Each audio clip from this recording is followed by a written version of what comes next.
പശ്ചിമേഷ്യയുടെ ചക്രവാളത്തിൽ ഇന്ന് വെളിച്ചം പകരുന്നത് നക്ഷത്രങ്ങളല്ല, മറിച്ച് അത്യാധുനിക മിസൈലുകളുടെയും യുദ്ധവിമാനങ്ങളുടെയും അഗ്നിനാളങ്ങളാണ്.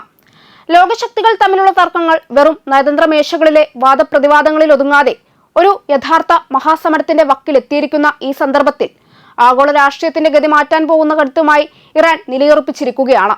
പതിറ്റാണ്ടുകളായി പടിഞ്ഞാറൻ രാജ്യങ്ങൾ ഏർപ്പെടുത്തിയ സാമ്പത്തിക ഉപരോധങ്ങളുടെയും രാഷ്ട്രീയ സമ്മർദ്ദങ്ങളുടെയും ചങ്ങലക്കെട്ടുകൾ ഭേദിച്ചുകൊണ്ട് തങ്ങളുടെ സൈനിക ശേഷി ലോകത്തിനു മുമ്പിൽ തുറന്നു കാട്ടുകയാണ് ഈ രാഷ്ട്രം.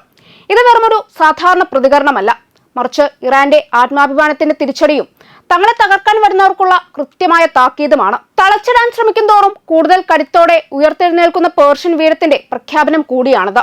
ഇന്ന് പശ്ചിമേഷ്യയിൽ വീശുന്ന കാറ്റിന് യുദ്ധത്തിന്റെ ഗന്ധമാണ്.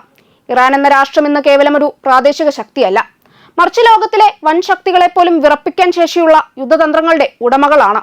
ഇസ്ലാമിക് റവല്യൂഷണറി ഗാർഡ് കോർപ്സ് കഴിഞ്ഞ ദിവസങ്ങളിൽ നടത്തിയ പ്രസ്താവനകൾ ലോകമെമ്പാടുമുള്ള പ്രതിരോധ വിദഗ്ധരെ ഞെട്ടിച്ചിരിക്കുകയാണ്. തങ്ങളെ ആക്രമിക്കാൻ വരുന്നവർക്ക് വേദനാജനകമായ പ്രതികാരം നൽകുമെന്ന അവരുടെ വാക്കുകൾ വെറും പാഴ്വാക്കുകളല്ലെന്ന് തെളിയിക്കുന്നതാണ് അവരുടെ ഓരോ നീക്കങ്ങളും. ശത്രുവിന്റെ കണ്ണുകളിൽ ഭയം പടരുന്നതുവരെ ഈ പോരാട്ടം തുടരുമെന്നും തങ്ങളുടെ മണ്ണിൽ വീഴുന്ന ഓരോ തുള്ളിച്ചോരക്കും പകരമായി ശത്രുവിന്റെ തന്ത്രപ്രധാനമായ സാമ്പത്തിക സൈനിക അടിത്തറകൾ തന്നെ പിഴുതെറിയുമെന്നും അവർ ഉറപ്പിച്ചു പറയുന്നു. ഈ ആത്മവിശ്വാസം വരുന്നത് വർഷങ്ങളായുള്ള അവരുടെ സൈനിക തയ്യാറെടുപ്പുകളിൽ നിന്ന് തന്നെയാണ്.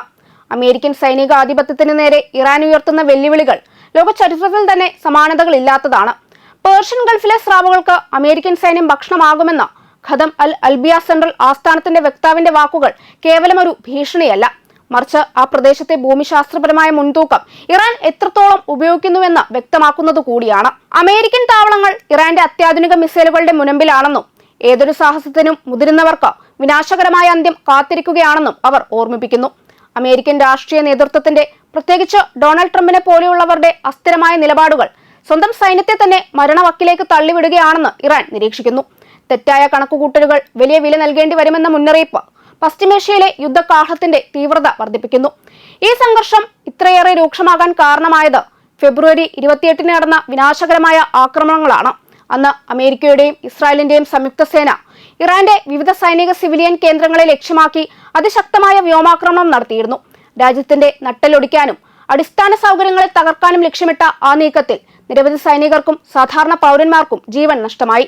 ഇറാന്റെ വ്യാവസായിക മേഖലകളെയും തന്ത്രപ്രധാനമായ താവളങ്ങളെയും തകർക്കുക വഴി അവരെ എന്നേക്കുമായി ദുർബലപ്പെടുത്താമെന്നായിരുന്നു ശത്രുക്കളുടെ കണക്കുകൂട്ടൽ.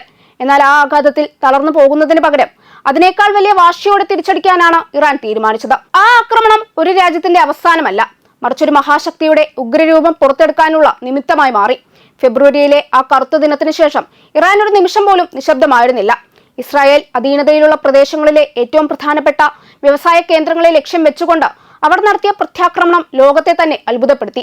രാസവ്യവസായങ്ങൾ, ഓയിൽ റിഫൈനറികൾ, സ്റ്റീൽ പ്ലാന്റുകൾ, അലൂമിനിയം സമുച്ചയങ്ങൾ എന്നിങ്ങനെ ഒരു രാജ്യത്തിന്റെ സാമ്പത്തിക അടിത്തറയെ താങ്ങി നിർത്തുന്ന എല്ലാ മേഖലകളെയും ഇറാന്റെ മിസൈലുകൾ തകർത്തെറിഞ്ഞു.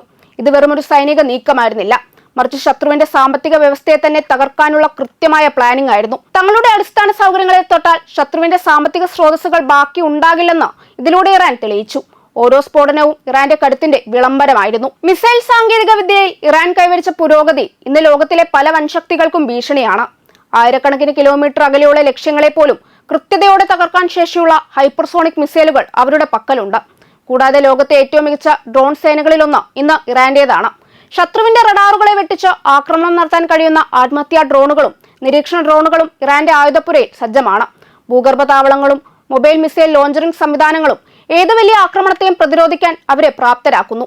ഇതൊരു പരിമിത യുദ്ധമല്ല, മറിച്ച് ഏതൊരു വൻശക്തിയെയും നേരിടാൻ തയ്യാറായ ഒരു രാഷ്ട്രത്തിന്റെ പൂർണ്ണമായ യുദ്ധസജ്ജതയാണ്. പശ്ചിമേഷ്യയിലെ രാഷ്ട്രീയ സാഹചര്യം എന്നൊരു അഗ്നിപർവ്വതത്തിന് മുകളിലാണ്.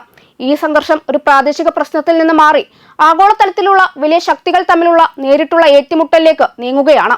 അമേരിക്കയുടെയും ഇസ്രായേലിന്റെയും സഖ്യത്തിന് മുമ്പിൽ മുട്ടുമടക്കാൻ ഇറാൻ തയ്യാറല്ലെന്ന് മാത്രമല്ല, അവരെ വെല്ലുവിളിച്ചുകൊണ്ട് മുന്നേറുക കൂടിയാണ്. ഓരോ തിരിച്ചടിയും ഇറാന്റെ സൈനികർക്കും ജനങ്ങൾക്കും കൂടുതൽ ആവേശം നൽകുന്നു.